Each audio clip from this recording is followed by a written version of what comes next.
Aquí pues les voy a mostrar un poco la parte de lo que se va a hacer en la práctica. Considero que solo es un recordatorio, entonces tiene que ver con la práctica de la unidad 2. Entonces, igual aquí esto no le hagan tanto caso porque es un índice, pero acá se tiene lo que viene siendo la parte de la práctica. Desde aquí empieza, pues por decir así, lo interesante, ¿no? Bueno, pues la práctica, como ya les había comentado, estado de un sistema termodinámico, así es como también lo tienen que llenar. Es la unidad 2. El número de práctica pues sería la práctica número 2. Aquí hay una coincidencia, solo es eso, pero sí hay que poner la unidad y el número de práctica que corresponde a la materia de termodinámica. Aquí tienen la parte eh, de la descripción del objetivo. En este caso, igual se los puedo compartir sin problema, pero eso ya lo tendrías que buscar tú. La parte del fundamento teórico. Checa y si quieres, pues ponle pausa al video y ve la información que se está compartiendo. En este caso nos estamos enfocando más a la parte de la ley de gases ideales, que es esta ecuación que se había comentado a grosso modo en el aula, y entonces asociado a la práctica pues aplica muy bien esta ecuación de la ley de gases ideales. Entonces el fundamento teórico pues lo puedes hacer a partir del contexto de la ley de gases ideales, explicar la parte de las variables, cuál es su aplicación, qué se requiere considerar, etcétera, ¿no? Entonces, aquí pues igual, como les digo, les corresponde a ustedes ahora, pero pues ya viendo este video pues pueden observar qué información pueden agregar, ¿verdad? Entonces, el material necesario pues se va a utilizar una jeringa de 50 mililitros, el termómetro, que en este caso con cable que tiene el sensor, y su recipiente. Recuerden que vamos a trabajar con agua caliente, entonces necesitamos un recipiente de plástico. Yo aquí pues solo consideré lo que viene siendo un volumen posible. Ya va a depender, repito, de lo que ustedes tengan en casa y lo pueden llevar al laboratorio, como la parte del recipiente donde se va a depositar el agua caliente, donde habíamos hablado que va a ser alrededor de 80 grados Celsius. Seguimos el equipo necesario, pues en este caso solo es el dispositivo. Como se mencionó en el aula, pues le pueden llamar sistema termodinámico porque al final es un dispositivo, pero está funcionando como un sistema termodinámico. También en el aula pues habían preguntado si las normas y toda esa parte cambiaban. No, estas las tienen que dejar tal cual. La metodología, bueno, aquí ya lo tengo.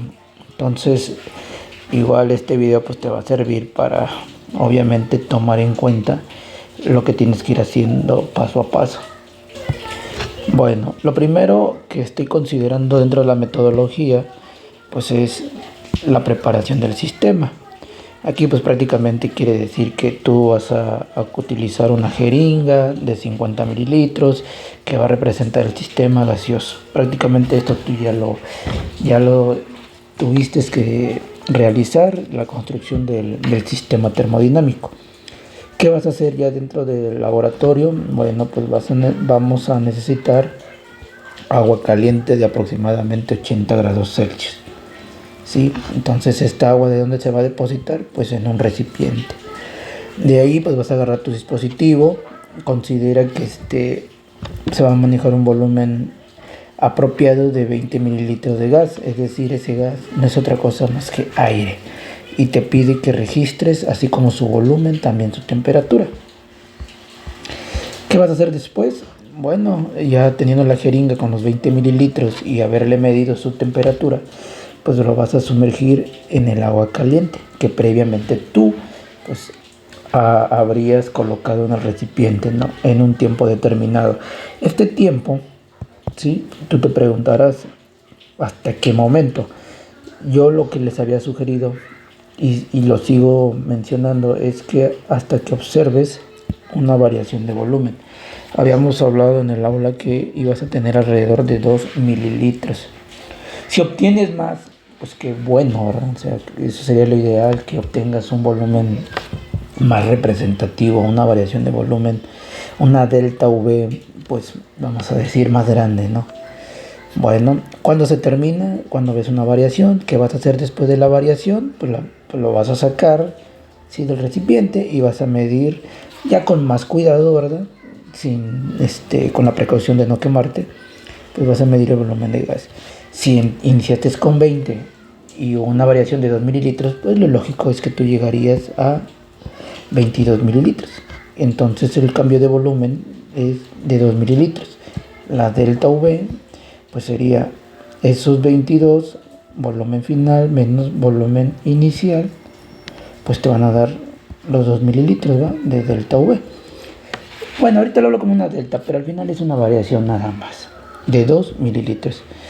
Eso sí, es importante que tomes la parte de la temperatura que se obtuvo cuando hizo la variación de volumen de esos 2 mililitros. Eso es muy importante.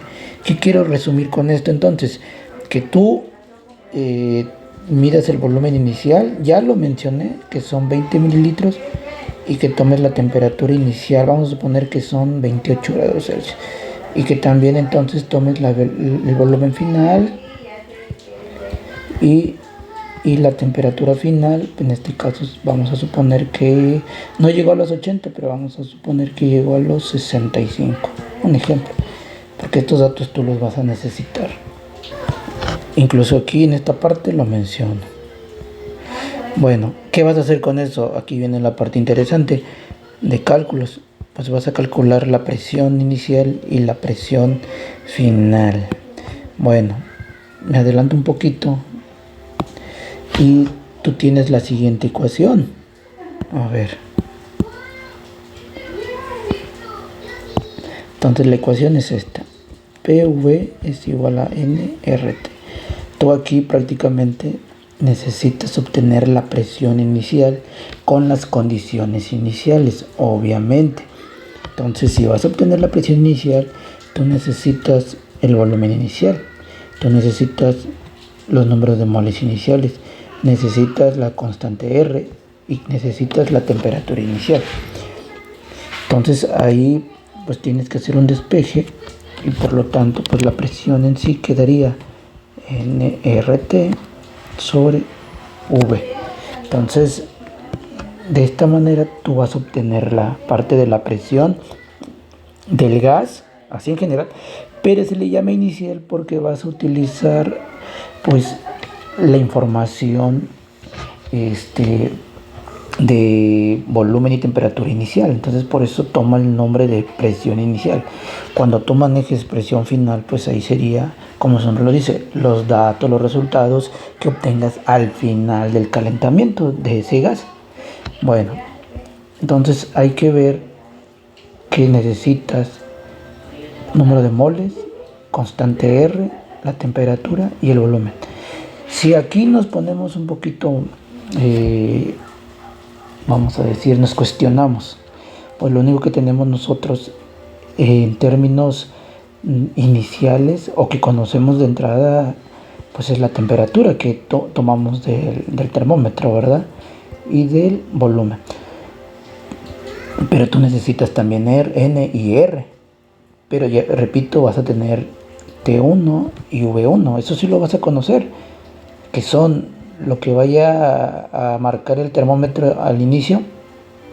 Y esto incluso tú lo propones, el volumen, los 20 mililitros. O sea, esto ya no te deben de preocupar porque ya los tienes. Ahora, nos faltaría N y R. R también no te puede causar tanto problema porque R es lo que nosotros conocemos como una constante, ¿sí?, de gases ideales. Entonces, Esa constante ya existe, incluso pues hay creo que más de 10 o algo así. Entonces, aquí, bueno, igual te sugiero el siguiente sin ningún problema. Al parecer aquí debe de estar por aquí. En uno de estos, bueno, igual ya te estoy pasando la información, pero es este. Este sería prácticamente el valor que puedes utilizar. No es que no puedas utilizar otros, sí lo puedes hacer, pero yo te sugiero que utilices este valor. Bueno, entonces R también ya lo conoces. Y lo único que te faltaría es N. Eso es lo único. Bueno, si hasta aquí vas entendiendo, igual yo puedo mencionar, ¿sí? Para la presión final, porque es lo mismo, ¿sí? Es lo mismo, vas a necesitar nuevamente N, R, T y V. Y va a suceder lo mismo, que vas a conocer la temperatura final después del calentamiento y vas a conocer el volumen del gas después del calentamiento. Nuevamente vas a tener el dato de T2 y V2, los vas a conocer. Y R de igual manera también lo vas a conocer porque eso no cambia. Entonces, si te das cuenta, acá arriba te faltaría N1 por decir así y aquí te faltaría N2. Estos datos son los únicos que pues prácticamente te faltarían.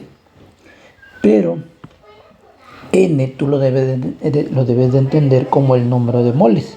Sí, es el número de moles. Entonces ese número de moles que le vamos a llamar acá arriba N1 y este N2, pues son los únicos datos que prácticamente te van a hacer falta y que tú al final tienes que calcular. Pero, aquí hay incluso otra ventaja más. Como estamos hablando de un sistema cerrado, este N1, repito, es la cantidad de sustancia y este N2 también es cantidad de sustancia. Entonces ahora lo que yo te comento es que ¿qué crees? Son lo mismo porque el valor de N1 va a ser igual al valor de N2 porque este es la cantidad de moles de sustancia, es decir, los moles de aire. Y como estamos en un sistema cerrado, entonces la cantidad de aire que esté al inicio no va a cambiar, no va a cambiar aún así aunque se caliente. ¿Por qué? Porque es un sistema cerrado, no permite la entrada de más aire. O sea, el aire que ya estaba contenido adentro es la misma cantidad que contiene después del calentamiento, o sea, no hay una variación. Entonces, prácticamente tendrías que determinar N1 y en automático encontrarías N2, la cantidad de moles de aire. Bueno, aquí posiblemente sí hay un número de cálculos que a continuación igual te voy a explicar. Bueno, y aquí pues ya recuerda no omitir la parte de los resultados de discusión ni cálculo. Miren, igual aquí no me voy a detener a explicar, pero pues lo puedes leer, puedes pausar el video y aquí empieza lo que te comentaba para determinar N1 o en su defecto pues N2. Obteniendo N1 obtienes automáticamente N2. Me voy a ir directamente a lo que viene siendo el cálculo. Ya después pues tú puedes ir leyendo y viendo en este video, pues puedes ir leyendo la información. N prácticamente lo vas a obtener a partir de dos variables, la masa de aire y el peso molecular de aire. Repito, N en este caso va a ser N1. Entonces N1 lo vas a obtener, repito, con la masa de aire entre el peso molecular del aire. Y tú te preguntarás, ¿cuál es la masa de aire? Tendría que agarrar los 20 mililitros y llevarlos a la balanza tal cual. No necesariamente. Nos vamos a apoyar en la fórmula de densidad. La fórmula de densidad es esta. Entonces, despejando nos queda que la masa que nos están pidiendo aquí la podemos determinar a partir de esta ecuación donde dice masa es igual a la densidad por volumen. Si tú requieres la masa porque quieres obtener N, Entonces, esa M o esa masa la vas a obtener a partir de la densidad multiplicada por el volumen. ¿Y qué crees? Tú ya conoces el volumen. El volumen uno, en este caso, el volumen uno, pues va a ser tal cual el volumen inicial. El volumen va a ser los 20 mililitros que tú vas a obtener. ¿Sí? Entonces, esos 20 mililitros ya viene siendo esto. Entonces, prácticamente lo único que te falta es la densidad del aire para poder obtener la masa y después sustituirla aquí. Entonces, ¿cómo obtienes la densidad de la masa? Digo, la densidad del aire. Pues la densidad en este caso lo vas a obtener del aire, lo vas a obtener a partir de la tabla de este libro. Igual lo puedes revisar y ahí vas a encontrar la densidad del aire. Ahorita no recuerdo cuánto es, pero repito, una vez que ya obtengas esa densidad, nada más revisa la unidad que tienes aquí. Recuerda que aquí tú tienes mililitros y posiblemente que en ese libro a ti te va a dar la densidad en kilogramos sobre metro cúbico. Entonces ahí tienes que considerar el juego de unidades. No puedes utilizar kilogramos sobre metro cúbico y en el otro trabajes mililitros. Es decir, la unidad de volumen no puede ser metros cúbicos y por otro lado te estés trabajando mililitros. Ahí tendrías que hacer una conversión de unidades según convenga. Y una vez ya tienes la parte de la densidad que es obtenida de esta tabla y el volumen propuesto, entonces ya puedes obtener la masa. Y la masa pues ya la puedes venir y la sustituyes aquí. Y ahora lo único que nos falta es el peso molecular del aire. En este caso, para el peso molecular del aire, que el aire corresponde a un gas, ahora lo vas a buscar en la tabla A1. Si te das cuenta es del mismo libro. Es del mismo libro. Entonces, nada más que ahora la tabla cambia, es la A1. Y ahí, pues en este caso, vas a obtener el peso molecular del aire. Entonces, al tener la masa y ya el peso molecular, ya puedes obtener el número de moles. Repito, Sn es N1. Y cuando encuentres N y vas a encontrar N1, recuerda que N1 es igual a N2. O sea que esa cantidad de aire de sustancia no cambia, aún así aunque se caliente, va a ser el mismo. Entonces con que determines N, en automático determinas N1. Y ese N1, si nos regresamos, lo vas a sustituir aquí. Entonces ya vas a tener N, R, T y V. Y en automático sustituyendo vas a encontrar la presión. Y así como lo hagas aquí, lo vas a hacer también para la presión final. A diferencia de que aquí vas a utilizar los valores finales de temperatura, ¿sí? De volumen. R es una constante y N2 pues va a ser el mismo valor que N1. Entonces aquí el que utilices aquí va a ser igual al que utilices acá. Y de esa manera lo vas a determinar. Y eso sería la presión final también. Bueno, mira, voy a bajar un poquito menos rápido. Fíjate todo lo que te voy a pedir. ¿Sí? Entonces, aquí está todo esto. Si te das cuenta, es repetitivo, ¿no? Es repetitivo lo que tú apliques para la presión 1 y la presión 2. Es lo mismo. Lo que hagas con la presión 1, todos los cálculos lo vas a repetir con la presión 2. Y eso sería todo. Y obviamente pues hay que hacer un cuestionario, hay que poner la bibliografía, hay que poner las imágenes, hay que poner la parte de resultados y los cálculos de forma pues, digital, ¿no? Hay que redactarlos.